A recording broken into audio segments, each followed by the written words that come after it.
American officials and authorities in Haiti are working to free 17 people who were taken hostage over the weekend. They were part of an Ohio-based missionary group, mostly made up of Americans, as well as some children. Authorities say they were kidnapped in Port-au-Prince during a visit to an orphanage on Saturday.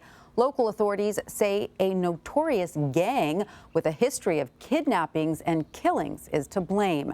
Let's bring in CBS News correspondent Manuel Bojorquez, who joins us now from Haiti. Hi, Manuel. So this gang called 400 Mawoza is suspected of the kidnapping, correct? What more do we know about them?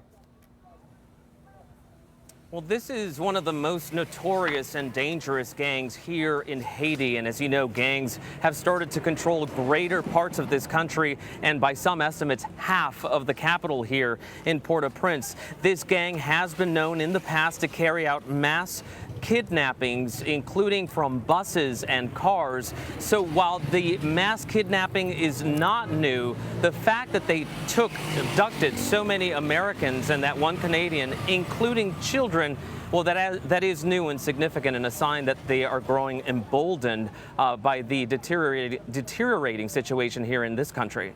Do we know more about why this missionary group in particular was targeted? Do we know anything about the motivation behind these kidnappings? Are the kidnappers hoping to get money? You know, that has been kept under wraps so far, and we actually obtained a phone number for the leader of the gang, tried to call repeatedly to see what we could find out, of course, to know whether the hostages are okay and being treated well, but to ask, what are your demands? Is there a ransom?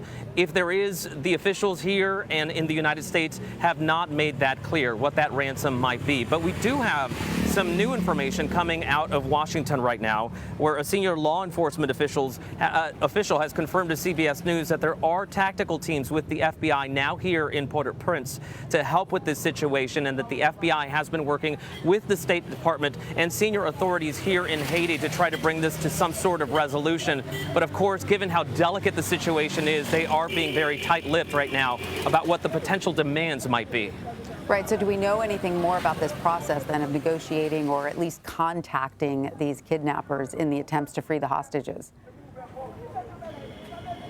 Well, this morning we woke up to reports here in Haiti, local radio reports, that this gang had been able to establish some sort of contact with that faith-based organization in Ohio. Beyond that, from the official standpoint here, they are not commenting.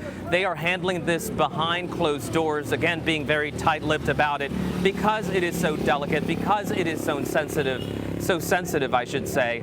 Clearly, the fact that kidnappings have been happening in this country has been documented, but this large a group of Americans, that really is a ratcheting up.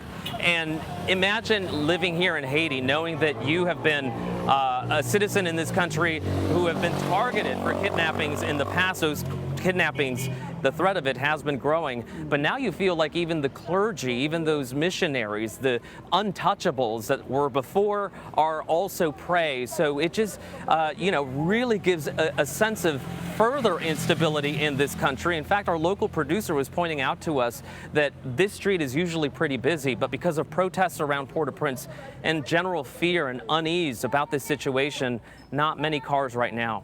Sure, it must just be deepening the desperation. Manuel, let's take a step back because, of course, there has been quite a bit of political turmoil in Haiti since the assassination of President Jovenel Moïse in July. Kidnappings, as you said, are on the rise. Can you give us some more background into what's going on in Haiti right now? Well, you know, traditionally the government here has struggled, whether it's with corruption or just trying to keep control of the gangs, trying to do something about the poverty here. And in recent years, it seems to only have gotten worse. You had that 2010 earthquake, which the aftermath of that is still being felt. Many of the Haitians that we've spoken with along the U.S.-Mexico border and even in Colombia trying to get to the United States, they left here years ago because they felt the situation was so bad. But having the assassination of the president in July and that other earthquake this August that killed more than 2,000 people, that has done nothing but further destabilize the situation here. And when you talk about lack of opportunity and when you talk about poverty, we see it out in the streets. There are so many young men who don't have jobs right now, and unfortunately that's fertile breeding grounds for the gangs. Absolutely. Manuel Bojorquez in Port-au-Prince, thank you so much.